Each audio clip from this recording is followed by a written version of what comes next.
दोस्तों ओला इलेक्ट्रिक ने अपने क्वार्टर फोर के नंबर को डिस्क्लोज कर दिया है। तो चलिए देखते हैं क्या है क्वार्टर फोर के नंबर्स के अंदर। डाटाबेस के लिए यहाँ पे क्रॉस में है। तो देखिए पिछले क्वार्टर में कंपनी ने 1045 करोड़ का रेवेन्यू जनरेट किया था ऑपरेशन के थ्रू। पिछले साल की बात करते हैं तो 1598 करोड़ के आसपास, जबकि अभी देखें तो गिर के 611 करोड़ कंपनी का जो रेवेन्यू है वो आपको जाता हुआ देखने को मिला। तो साल से साल जाते हैं तो साल से साल कंपनी के रेवेन्यू के अंदर एक बड़ी गिरावट आपको देखने को मिल रही है। लगभग बोल सकते हैं 62% के आसपास की गिरावट है कंपनी के रेवेन्यू के अंदर। जबकि क्वार्टरली बेस पे जाते हैं तो यहाँ पे भी कंपनी के रेवेन्यू के अंदर लगभग 40 से 42% के आसपास की गिरावट है। तो कंपनी के रेवेन्यू के अंदर देखें तो एक बड़ी गिरावट आपको देखने को मिली। हालांकि मुझे लगता है कि सबसे ईजी अगर किसी कंपनी के नंबर्स को निकालना रहता है वो होता है ऑटो इंडस्ट्री, क्योंकि हर महीने ये सारी जो कंपनी ऑटो इंडस्ट्री के जो नंबर होते हैं वो हर महीने बताती है कि हमारे कितने सेल्स हुए हैं, हमने कितने अपने स्कूटर बेचे हैं या जो बेचे हैं।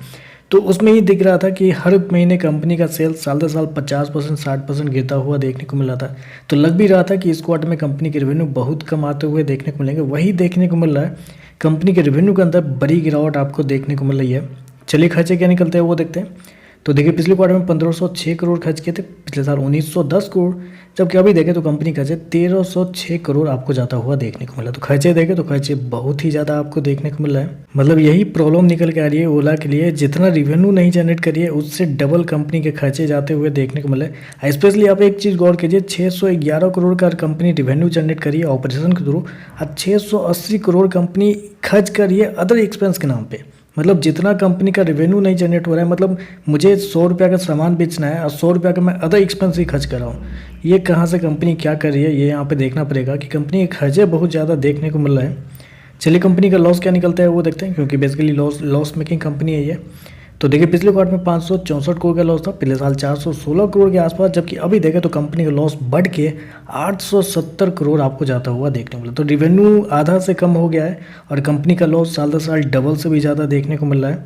जबकि क्वार्टरली बेस पे जाते हैं तो यहाँ पे भी कंपनी का लॉस आपको ज़्यादा देखने को मिला है। तो मतलब कितना लॉस चाहिए कंपनी को, मतलब गजब के कंपनी नंबर आपको दे रही है। हालांकि मुझे याद है जब कंपनी से पूछा गया था कि कंपनी कब प्रॉफिटेबल होगी, तो कंपनी ने बताया था कि जब कंपनी के जो सेल्स है पर महीने 50,000 क्रॉस हो जाएगा तब कंपनी प्रॉफिटेबल आना शुरू हो जाएगी। लेकिन पिछले 5-6 महीने से देखा जाए तो कंपनी के सेल्स लटक चुके हैं। 15,000 से 20,000 करोड़ के बीच में कंपनी का सेल्स आता हुआ देखने को मिला है। तो 50,000 करोड़ कब सेल्स कंपनी के पूरे होंगे ये तो कहना बहुत मुश्किल है। ईपीएस की बात करते हैं तो देखिए पिछले क्वार्टर में ₹1.28 माइनस का, पिछले साल ₹1.14 माइनस का, अभी देखें तो ₹1.97 माइनस का आपको देखने को मिला है। रिजल्ट बहुत ही ज़्यादा कमज़ोर आपको देखने को मिला। उम्मीद थी कि थोड़े कमज़ोर आएंगे, लेकिन इतने कमज़ोर आएंगे मुझे ही लगता है कि मार्केट को इसकी उम्मीद थी, क्योंकि लॉस आपको डबल से भी ज़्यादा हो रहा है, कंपनी का रेवेन्यू आधा से भी कम होता हुआ देखने को मिला है।